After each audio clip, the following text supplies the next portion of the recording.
E aí, nonos anos, mais uma aula do professor Everaldo. Hoje nós vamos falar das conferências ambientais, tá? Preparei um slide para vocês, fiz um resumo, um histórico. O que são as conferências ambientais, né? Iniciando aqui rapidinho. Então são encontros realizados por países e pelas organizações também, mas principalmente pelos países, onde eles firmam acordo, debatem, analisam a situação ambiental global. Global porque é no mundo inteiro.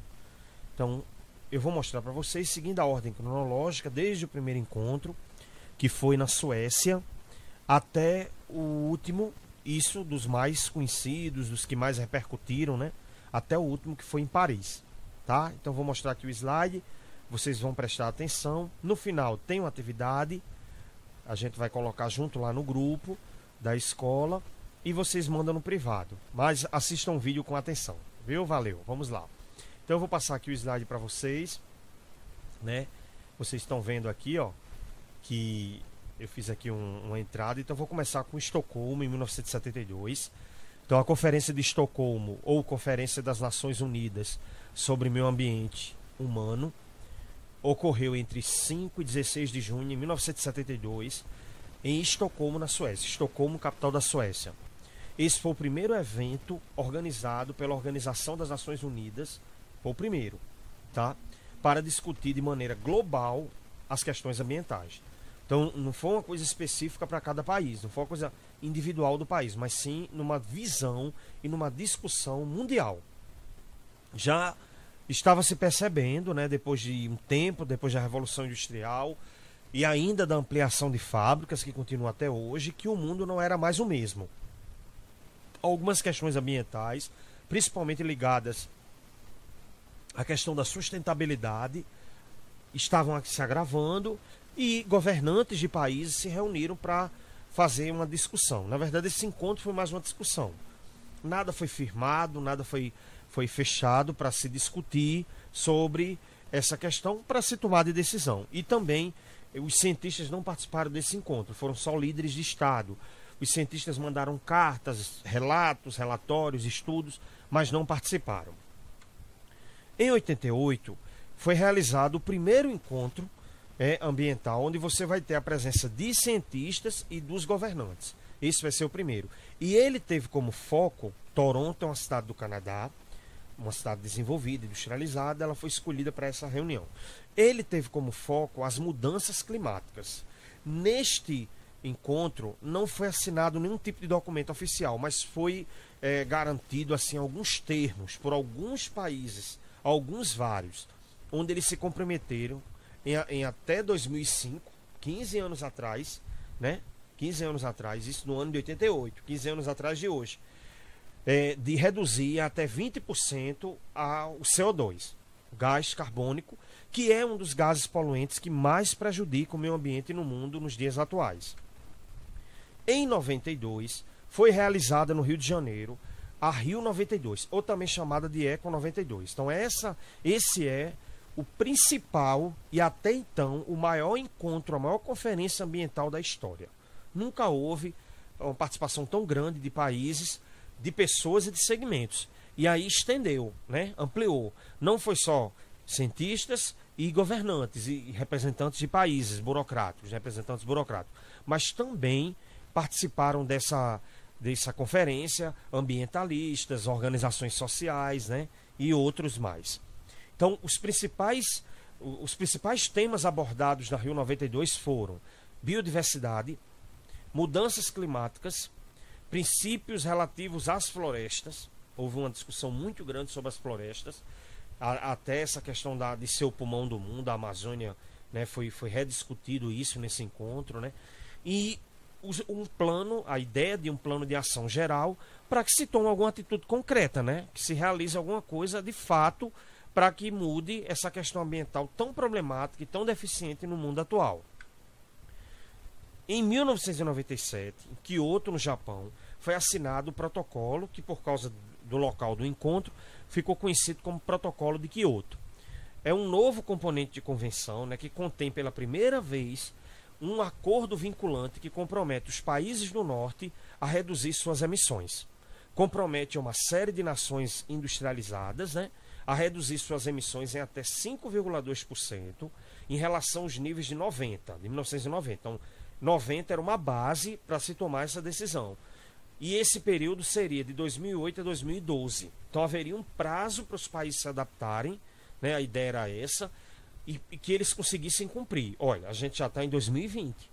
E nós, pelo que nós acompanhamos no nosso dia a dia, no cotidiano, na televisão, nós estamos vendo que a questão ambiental continua com muitos problemas, muito deficitária, e que essas ações não estão surtindo resultados.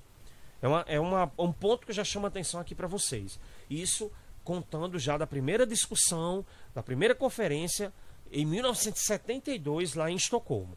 Então, esses países devem mostrar um progresso visível, isso era a proposta do Protocolo de Quioto, no ano de 2005, ainda que não se tenha chegado a um acordo sobre o significado desse item. Então, o que me parece é que ficou algo solto aí, né?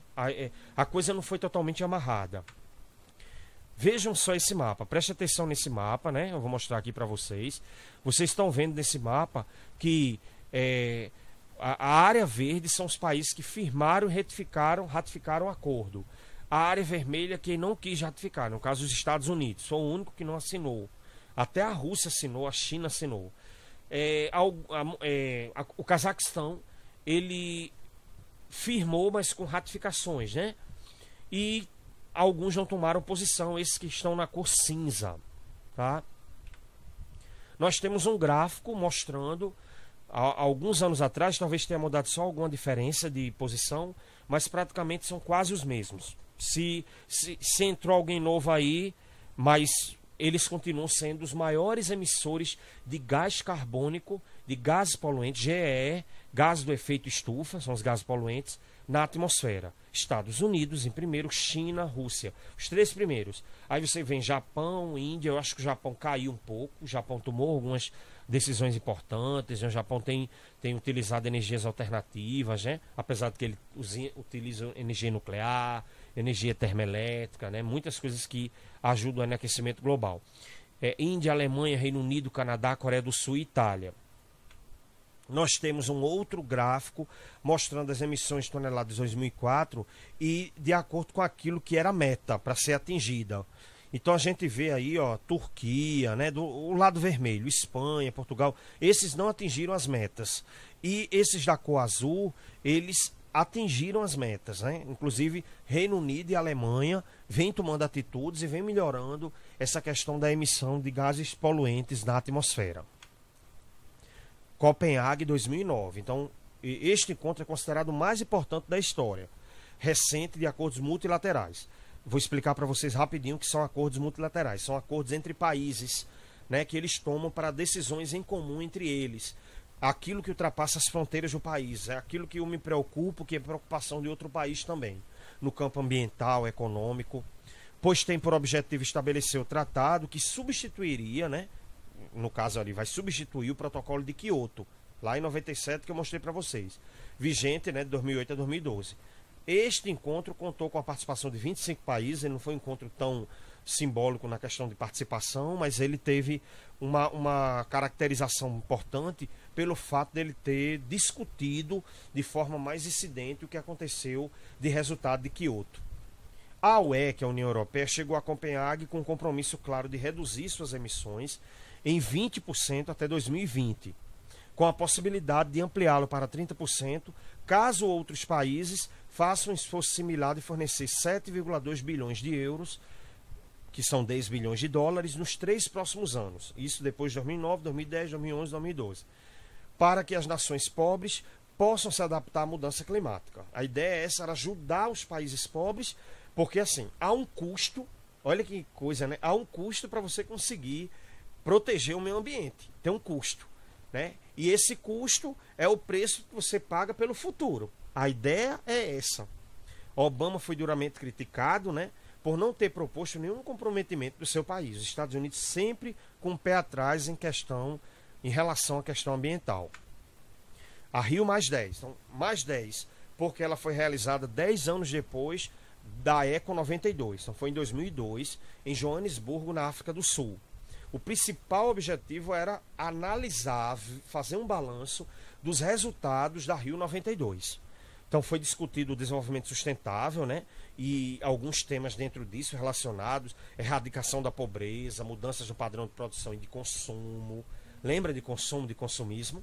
Né? Isso é uma questão crucial para o meio ambiente. Utilização sustentável dos recursos naturais e a relação com a globalização.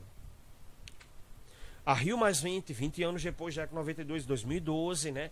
A Conferência das Nações Unidas sobre Desenvolvimento Sustentável, CNUDS, conhecida também como Rio+20, foi uma conferência realizada com o objetivo de discutir a renovação do compromisso político com o desenvolvimento sustentável. Então, a política tem que andar junto com o desenvolvimento sustentável. O desenvolvimento sustentável tem que estar em função da preservação do meio ambiente. Cerca de 188 países participaram do evento, no caso aí o maior número da história, com representação oficial, né? O texto final da Rio+20 recebeu críticas das próprias delegações que participaram da conferência e de organizações não governamentais. Os negociadores da União Europeia classificaram a redação de pouco ambiciosa, com propostas não muito claras, vamos dizer assim, né? E disseram que faltavam ações concretas, uma coisa mais objetiva, de implementação de ações voltadas ao desenvolvimento sustentável. E aí a gente vai chegar agora no Acordo de Paris para a gente concluir a nossa aula de hoje. Então, esse acordo é considerado o sucessor, aquele que veio para substituir, aprimorar, aperfeiçoar o protocolo de Kyoto, que até agora não apresentou resultados significativos. O Acordo de Paris teve como objetivo reduzir a emissão, né, as emissões dos gases do efeito estufa, o GEE, é isso, né, na camada de ozônio, com o adendo de manter o aumento da temperatura do planeta abaixo de 2 graus nos próximos anos. Vai ter um videozinho curto que vai, de forma dinâmica, vai explicar o que foi proposto pelo Acordo de Paris. Ele foi aprovado por 195 países em 2015. No acordo, o Brasil se comprometeu em diminuir a poluição e recuperar 12 milhões, né? Não ficou claro aí no texto, eu vou ver depois para corrigir para vocês, de florestas para conter aquecimento global. O Brasil se comprometeu com isso. Atualmente, no governo Bolsonaro, surgiu a possibilidade do Brasil deixar de fazer parte desse acordo. Que ponto nós chegamos, né? Olha aí algumas propostas, né? Manter o aquecimento global abaixo de 2 graus. Se houver aumento, que ele não passe de 1,5, 1,5 grau. Os países ricos destinarem 100 bilhões de dólares por ano para os países mais pobres, a partir de 2020, que é o caso esse ano. Já faz 5 anos o acordo.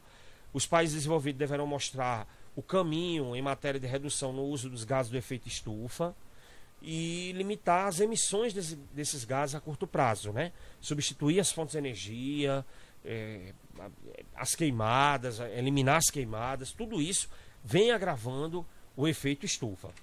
Então, nós vamos voltar aqui para a tela inicial. Eu vou mostrar para vocês, vou abrir aqui a janela para vocês e vou mostrar o vídeo que ele está aqui no YouTube. Vou reproduzir um videozinho curto para resumir um pouco o que foi esse Acordo de Paris, tá? E a gente conclui depois do vídeo.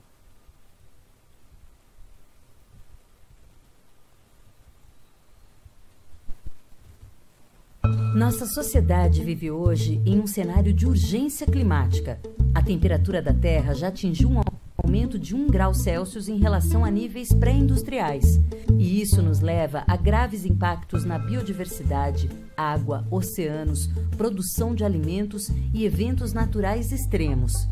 A Conferência de Clima da ONU, em dezembro de 2015, reuniu 195 países para negociar, finalizar o primeiro acordo realmente global para frear as emissões de gases do efeito estufa e lidar com os impactos da mudança climática.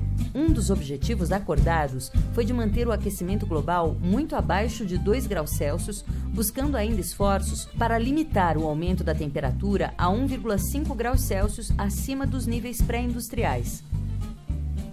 As metas apresentadas pelos países antes de Paris nos levam a cenários de aumento médio de 2,7 graus Celsius na temperatura global, níveis que podem gerar efeitos catastróficos. O acordo prevê metas para 2025 ou 2030 para a maioria dos países. Em 2018 e depois disso, a cada 5 anos, será feita uma revisão dos resultados já atingidos, das metas e de outras medidas propostas, o que permite que os países aumentem sua ambição.